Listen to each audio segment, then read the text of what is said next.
Meni o'tmishim bilan solishtirmang. Men endi u yerda yashamayapman. Har bir insonning orqasida bir tarix bor. Xatolari, yiqilishlari, adashgan yo'llari bilan. Ammo o'tmish faqat saboq uchun.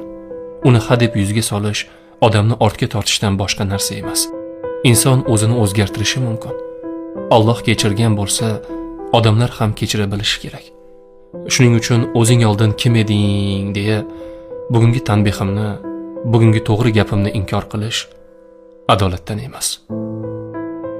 O'tmishda adashgan odam bugun eng to'g'ri so'zlovchi bo'lishi mumkin. Chunki u yiqilib ko'rgan, og'riqni tatib ko'rgan. U qayta turib hayotning qadrini chuqurroq tushungan. Shunday ekan, meni kechagi kunim bilan emas, bugungi qadamlarim bilan baholang. Men endi o'sha yo'lda emasman. Men o'z xatolarimdan kuch oldim. Yangidan boshladim. Va bugun